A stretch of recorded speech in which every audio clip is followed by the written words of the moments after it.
Hello and welcome to this short video, short but very powerful and informative video for my gangs course this fall. Well, should I say your gangs course, because it's more so your class than it is mine. Um, you've been putting in a lot of effort so far, and I appreciate you for just sticking with it. It's almost over.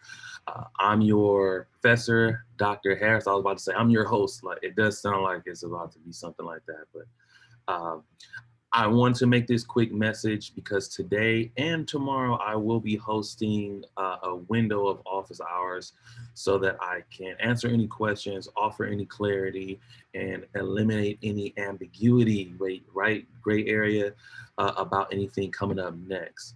So I did speak to a couple of students today, and so I decided to make a quick video and pretty much share some stuff that you may have questions about. So specific to the student scenario project or the gang scenario project, where you'll be getting in groups of at least 5 to make a presentation.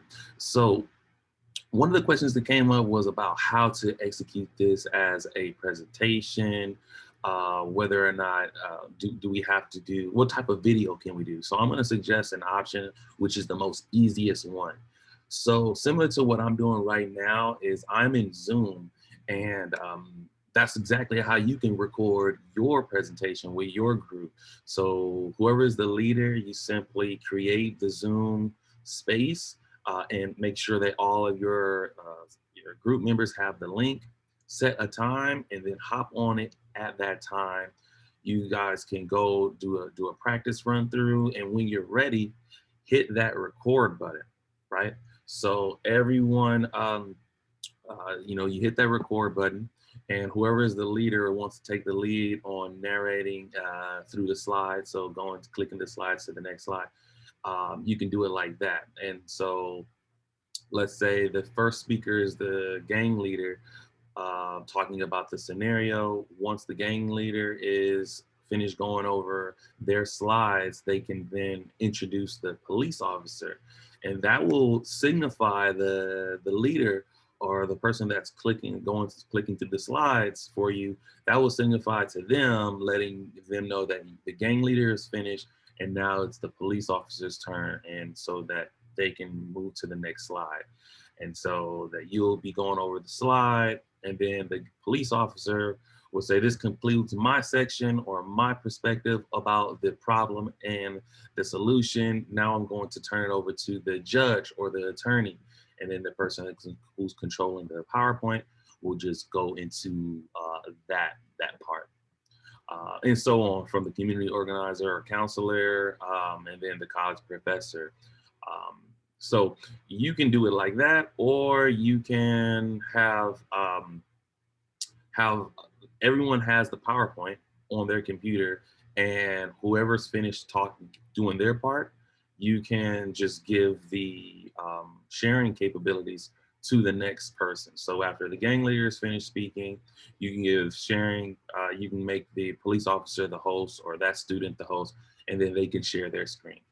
I recommend my first option, where someone just clicks through the slide for everyone, so that way you don't have that lag time between each person's part, because you're trying to get, oh, I need permission to so I can share my screen. You don't even have to do all of that, but you may want the permission option so that you can kind of do whatever you want with your piece. It's totally up to you. I'm just offering you suggestions. And once you're finished, similar to what I'm doing, I'll just stop the recording. You can download that to your device, whoever is the leader of whoever started the Zoom and hosted the Zoom, and should be the person that is going through the slides for everyone. Once that's downloaded, you just go to Canvas, where it shows you where the assignment is, and then you can just upload the video there. You can also download your video, your Zoom video, upload it to YouTube, and then send me the link, and then I'll go over your presentation that way as well. So that is the how. Um, but now I want to go back into some of the what. So the specific duties and of the presentation. So I have right now pulled up the instructions. So I'm going to just share what I'm looking at on my end. All right. And so typically you're just picking a problem and you're just going to give me that scenario and discuss that solution. So I'm looking at number 2 right here. For example, so a student shared with me today, and I asked them if I can use this as an example. But the problem they were going to focus on, or thinking about focusing on, is the problem of recidivism. So the repeat offenders and those offenders and gangs re-entering the prison and just, thus creating that cyclical issue of in and out of prison.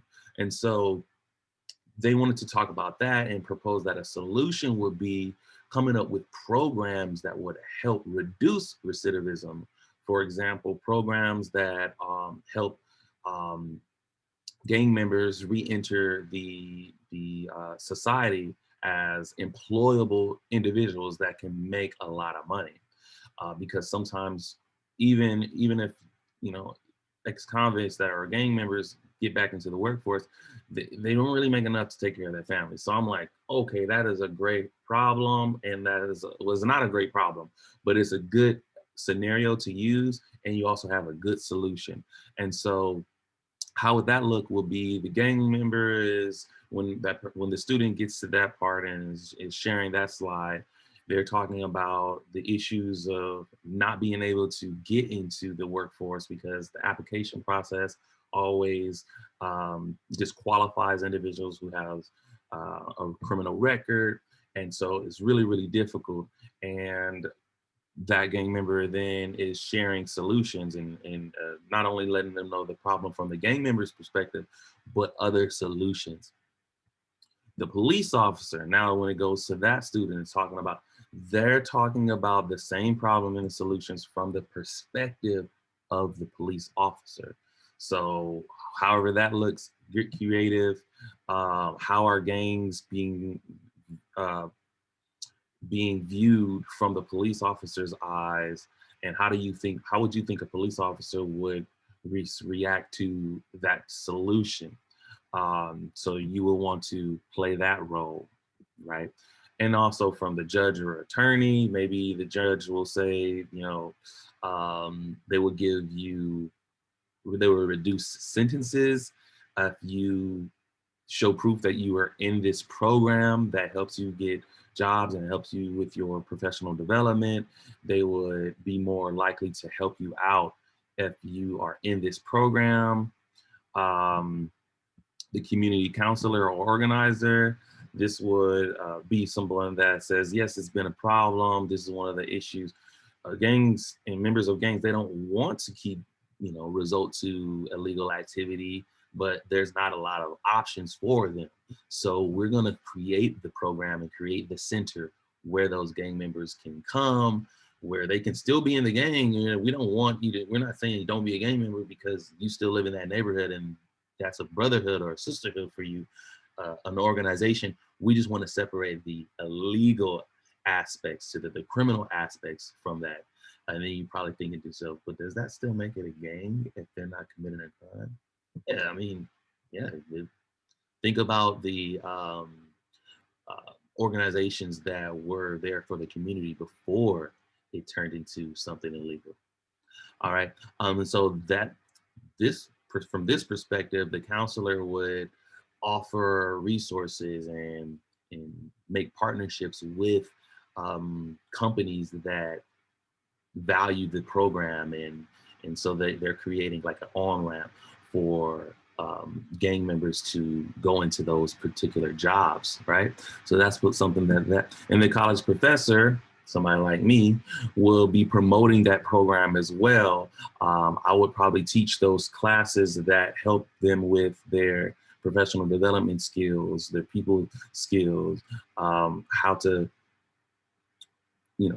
speak during interviews so that you sound professional, right? You know, have two type of deliveries, right? You got your you know how to turn it on and turn it off. You have how you speak around your family, your friends, and your community versus, you know, how to make people feel safe when you're talking to them at work. I know how to do that very well. Um, and so I just wanted to walk you through that example and make sure you understand that. So introduce the scenario, the problem, the solution, and how all of those solutions will work as a team. So you notice how I went through each perspective, but it's all um, they're all working towards a common cause, a common goal, which is towards the solution. And I, because criminology is under the sociological umbrella, the sociological theory that comes to mind, which I'm not going to ask you to do for this assignment, but it's structural functionalism, right? So, which is the theory that argues that society is made up of multiple moving parts moving towards a common goal. All right, so that is my example. We went over thoroughly, letting you know how to do this. I hope that gave you a little bit more clarity. And I also share with you how to record this the easiest way and to upload this or send me the link.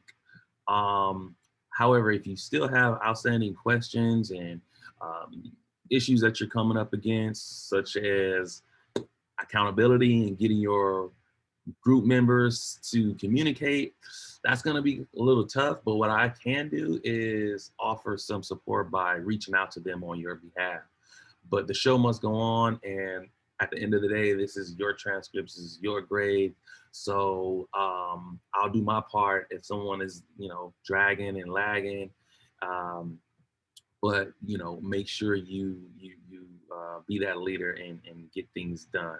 All right, so that's it. I want to make this short and sweet and to the point. I still hope that it was potent and meaningful.